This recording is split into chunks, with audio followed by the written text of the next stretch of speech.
84 में लागू हो सकता था, बताइए ना। नहीं हुआ ना सर। वरिष्ठ हैं, बुजुर्ग हैं, कहाँ बार बार इतिहास में जाती हैं। सुनिए मेरी बात, मैं 2007 में पढ़ रहा था सर। इतिहास से आप डरते क्यों हैं? नहीं डरते हैं, मेरा इतिहास तो बहुत बढ़िया है ना। मैडम। तो हम आपको 4 इतिहास पूछ देंगे तो आप वर्तमान भविष्य सब भूल जाइएगा। मैं तो पत्रकार हूँ। कभी 2 दिन पहले एक पत्रकार की हत्या हुई है तो आपको याद नहीं है और आप हमको इतिहास पे सवाल पूछ रही हैं। ठीक है ना, एक सेकंड आप सुनिए, जवाब पहले जवाब देने दीजिए। कन्हैया बताएंगे सब। कर्पूरी कांग्रेस पार्टी ने उसको आगे बढ़ाया। कर्पूरी ठाकुर को भारत रत्न देकर बीजेपी उड़ा ले गई है कारपेट आपकी जमीन के नीचे से। अच्छा, आप इसमें फंसे हुए हैं? ये तो मुझे मालूम ही नहीं था। चलिए तो दूसरे के मकान पे जो है नाम मिटा करके अपना नाम लिख देते हैं और कहते हैं कि मकान हमारा ही है।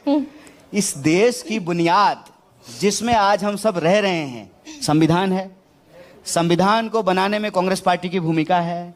उसी संविधान की प्रस्तावना में हम भारत के लोग भारत को एक प्रभुत्व संपन्न समाजवादी धर्मनिरपेक्ष लोकतांत्रिक गणराज्य बनाने का लिए तथा उसके समस्त नागरिकों में स्वतंत्रता समानता न्याय, इसकी बात संविधान में लिखी हुई है, प्रस्तावना में लिखी हुई है। वहीं से यह आरक्षण की व्यवस्था आई है।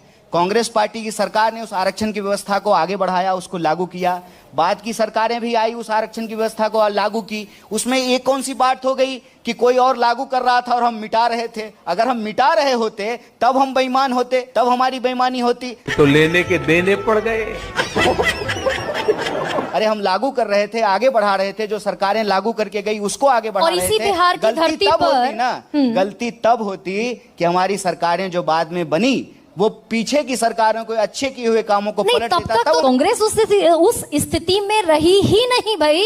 सत्ता चली गई समाजवादियों के हाथ में जो आरक्षण की पैरोकारी करते थे। सत्ता का गणित ही बदल गया पूरी तरीके से। कैसे बदलने की हालत में ही नहीं थे। भारत में आरक्षण कब लागू हुआ? भारत में आरक्षण कब लागू हुआ? बिहार में हुआ था कर्पूरी ठाकुर के जमाने में। उससे पहले बिहार में आरक्षण नहीं था।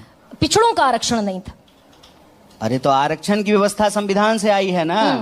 संविधान कौन सावरकर बनाए हैं कि गोलवलकर बनाए हैं? की बात कर रही हूँ कि अंबेडकर और नेहरू गांधी ही बनाए हैं? गजबे बात करते हैं आप। एक असमानता पे चलने वाली पार्टी और विचारधारा को क्रेडिट दे रहे हैं।